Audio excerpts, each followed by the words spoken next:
We're joined today by musician John McEuen, founding member of the Nitty Gritty Dirt Band. John, how you doing today? Great. Well, it's an honor to be speaking with you. Thank you so much for your time today. It's wonderful to have someone to talk to. Well, John, you've been on your own apart from the Nitty Gritty Dirt Band for quite a few years now. I know you've released solo albums since then. You've written a book. I mean, you've been busier than ever, it seems, as of late. Well, with the Dirt Band, which I was in for 50.2 years, I ended up playing a lot of solo dates before we go out. I'd meet the band on the road and pick up a tour, and I'd stay an extra day and play somewhere maybe. I did that for 50 years, and in that part of that time, I spent the first 15 years, I was road managing the group, and so that put me in a lot of situations and gave me a lot of experiences that I could take advantage of when I started writing my first book, which was The Life I Picked, is what I called it. And I spent 10 years writing that book, putting together all the stories that I kind of felt deserved to be told, like the time I spent with Leon Russell and Jose Feliciano, Roy Acuff, Earl Scruggs, Vassar Clements, Willie Nelson, Tom Petty, and all these various people, Dolly Parton. I had experiences with all of those plus a lot more, and had fun putting them down in the book. And the first book came out 4 or 5 years ago, and the second book was about you're familiar with the Will the Circle Be Unbroken album? Yeah, the one you did with all the different artists, yeah. Yeah. Did you know I did a book about that? No, I did not. That's great. Well, there's a book I made called Making of Will the Circle Be Unbroken, the history and the story of a landmark album. Now, my brother was a record producer, and he was also the manager, and he also shot photographs. He shot 105 photographs of the Circle sessions, and I wrote a story for each one. And he shot early Dirt Band footage, and I wrote a story about all of those. And it became this big book. It's a $50 book, and contributors. I had some people deliver me their thoughts. Jerry Scruggs, the Dirt Band guys that were there. Steve Martin. Steve Martin my brother was managing Steve Martin at the time, and we called him to come to Nashville because I wanted to introduce him to Earl Scruggs, and that took place. This was 1971, and nobody knew each other, and there had to be done by telephone. Sure. Couldn't send faxes or emails or anything. It was a lot of fun. And from the time I asked Earl Scruggs to record in June of that year, 1971, and Doc Watson I asked the next day if he'd record with us.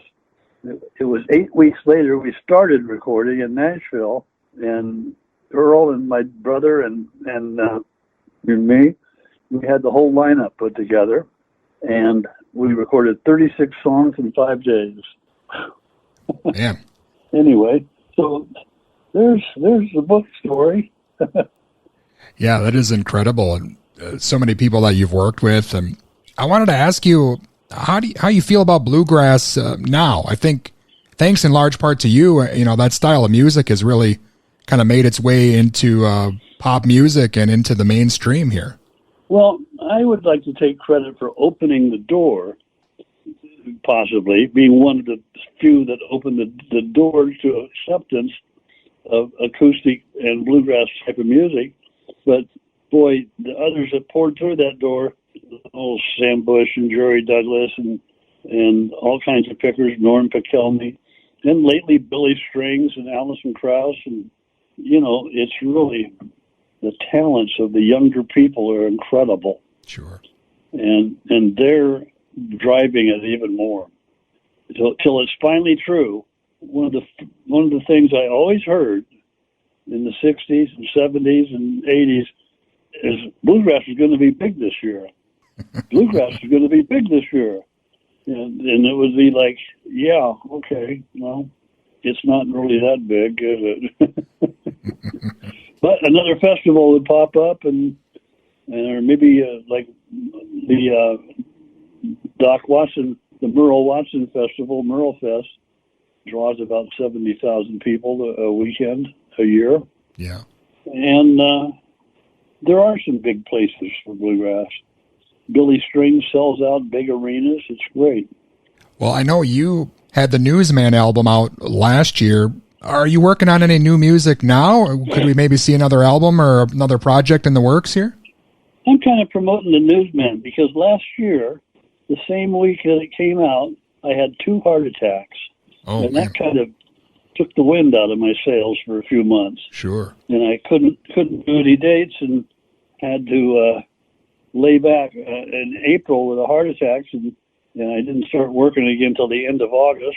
And since then, I've done about only 45 cities, but getting underway and doing the Grand Ole Opry a couple times and stuff like that.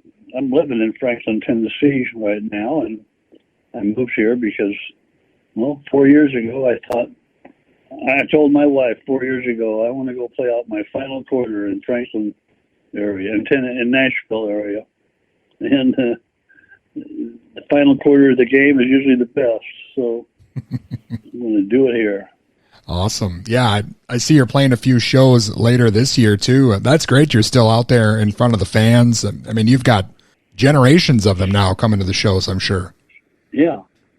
One thing that's neat is sometimes the fans are 20 years old or 18 or 28, and it goes all the way up to 75, 80 years old. And kind of a surge in the 48th or 58th area. Sure. But and when I go out, I play my favorite dirt band, Nitty Gritty Dirt Band songs, and some of the ones that were hits, and some of the ones that people maybe not be familiar with, but they fit right in. And then I play a bunch of the Circle Be Unbroken type of music, and I take out Les Thompson, who's a guy that in 1966, he was 17, maybe 18. He called me up and said, "Hey, you want to want to join a band I'm putting together?" He was putting together a group, and I said, "What are you calling it?" He said, "Oh, we decided last night we're going to call it Nitty Gritty Dirt Band." And I said, "Well, that sounds good. I'll give it a shot." I did that for 50 years. Yeah.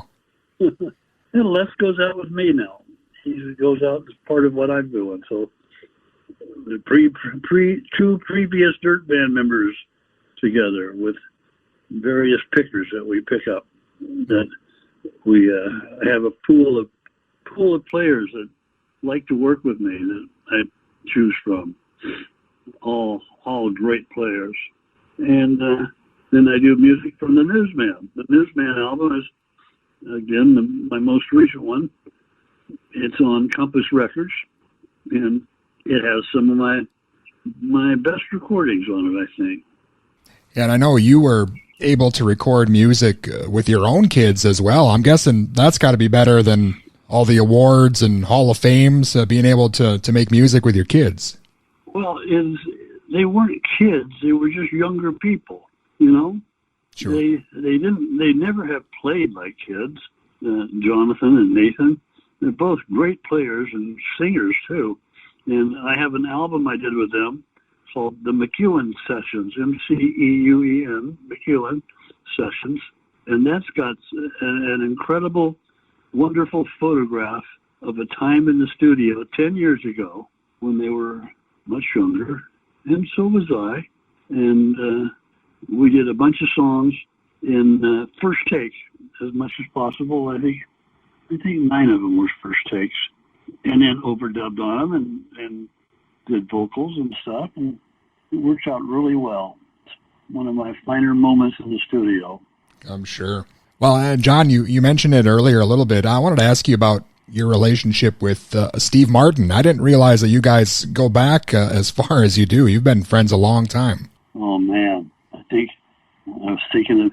He emailed me yesterday, and I was thinking, I've known you, Steve. I've known you for 61 years. Wow. No, 63 years, and that's a long time. Sure. Yeah, we met when we were in our 16th year. We were both 16 years old, trying to get a job in the magic shop in Disneyland, and we did. Same day, we got the jobs. I worked on Main Street in the magic shop, and he worked in Fantasyland, which I thought was appropriate even then. But I celebrated by having a tuna sandwich in Tomorrowland. Wow. And that's right between Main Street and Fantasyland. But it was really a great time doing tricks all day long. And if you're doing tricks, but you're trying to sell them too. And if you did them lousy, you couldn't sell them. You wouldn't sell them, you know. And you had to do them well and not get caught. And as far as however they worked, and that gave me a love of show business that I couldn't shake. I loved performing in front of people because in high school I was a geek. I was a nerd. I was a dork. I went through all those stages, and kick sand in my face. I'm that guy, and only had about 3 friends, and Steve was one of them. But anyway, I found out in high school that if you could fool somebody with a trick, that you could be on top. You could be in charge. You could be the one that, you'd be the clown or something. And then music came along. A year and a half after working there, 17 and a half, I started playing music. And Steve, we both started playing the banjo at the same time, and he became my first student. Well, and I know you guys played together. I wanted to ask you about the song King Tut. Were you surprised when that song became a hit? I'm guessing you didn't expect it to be making the top 20 when you guys recorded that. We weren't sure. My brother produced that in Aspen, that Steve had come to our show at Dorothy Chandler Pavilion in L.A. In May of 77. And he says he was going to sit in because we usually did a couple songs with him. And he said, "Hey, I got this idea for a song. You guys go King Tut, dun, dun, and play the music, dun, dun, dun, dun, dun, dun, dun, and then go funky Tut." And he had it all laid out, and he gave everybody kind of instructions. We worked it up in the dressing room, and we went out and did it that night for the first time in America in the Dorothy Chandler Pavilion, which holds about 2,500 people. And boy, did that place explode! It went over great. And my brother, the next week, we were all in Aspen. He had a recording studio in Aspen, real nice setup. And he says, let's record King Tut. Brian Savage is in town. He played saxophone. And anyway, we got together in the studio, rehearsed it a couple times, recorded it. Steve sang the vocal, the background vocals went on. In 7 hours, it was recorded and mixed and mastered and finished. In 7 hours, there was a finished King Tut record. Wow. And Bill, being the genius that he was, my brother was quite clever. Not only did he manage Steve and the Dirt Band, but he also managed a few other people, like Pee Wee Herman. He produced Pee Wee's Big Adventure. Okay. And which was a big film, as well as The Jerk. The Jerk was a big film. But back to King Tut, the record company, Warner Brothers, did not want to put out a single. And that kind of bummed everybody out. But Bill says, I don't care if they put out a single. I'm going to make them put out a single. And he made up 20 acetates. And for those listening, you know what an acetate is, right? Sure. Yep. Yeah. Well, people listening don't know that you make these discs. A disc is about a little bigger than a 45, and it would only play about 20, 25 times and sound good because it was acetate. It wasn't vinyl. And what records were made out of. I mean, real records. It was cheaper. He made up about 20 of them because they cost like $4 each at the time, and sent them to BCN in Boston, LS Chicago, Quixie in Atlanta, and about 15 major stations. And within 2 weeks, it was in the top 20 on those stations. The stations were all calling Warner Brothers saying, "How many King Tut records have you sold?" "King Tut, we don't have that out as a single." "Well, you do. On our station, it's number 16. How many have you sold this week?" Well,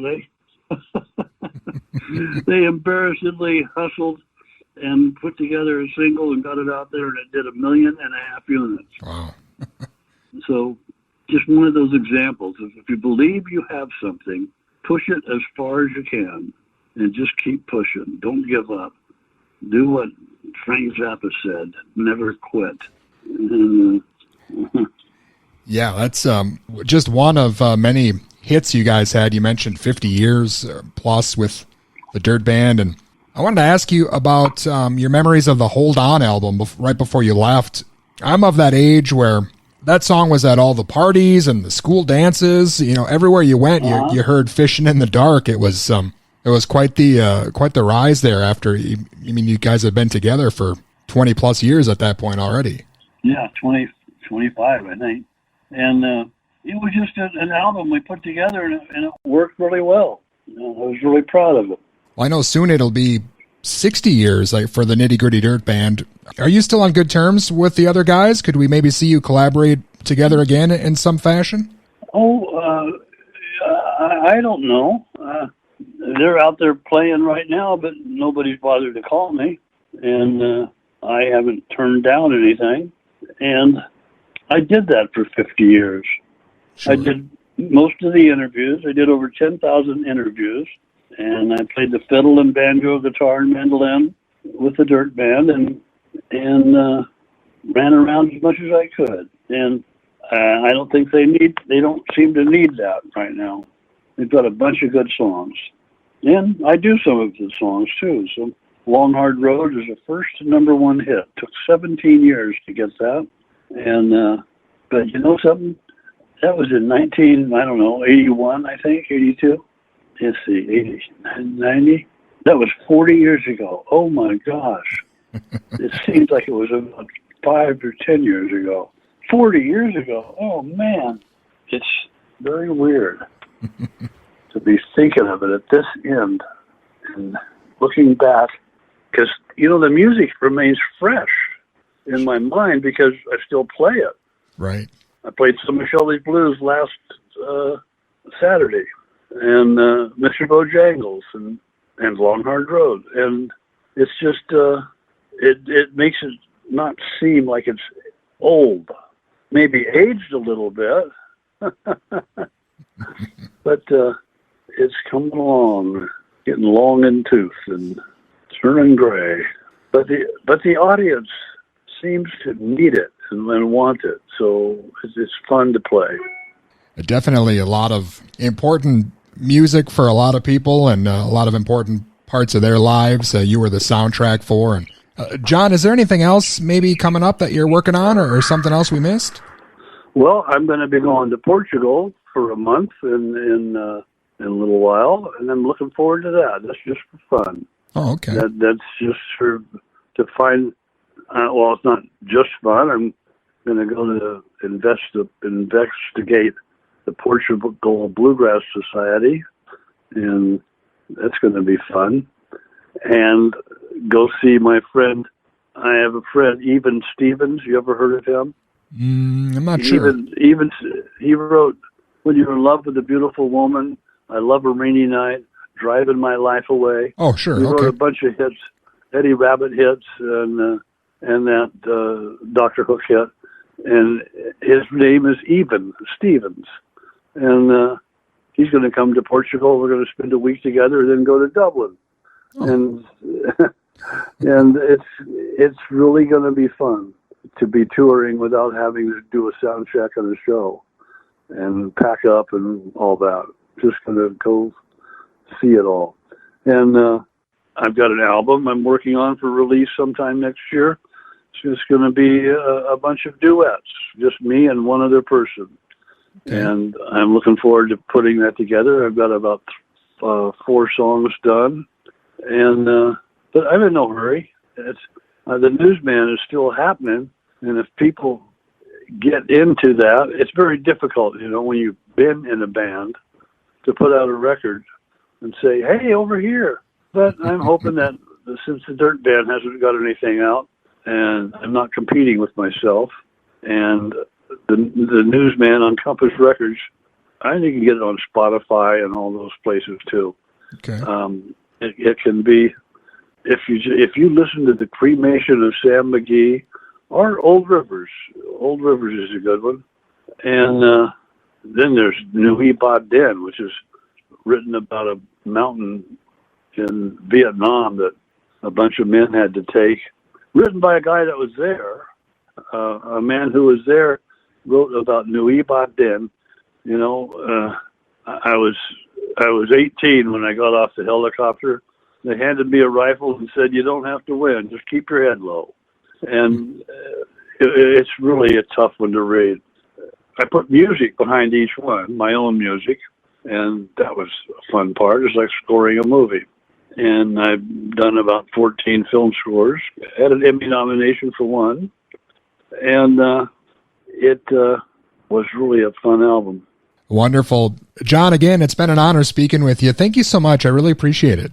Okay. Well, thank you. Yeah, thank you. And good luck on your trip. Thank you. Thanks for doing this.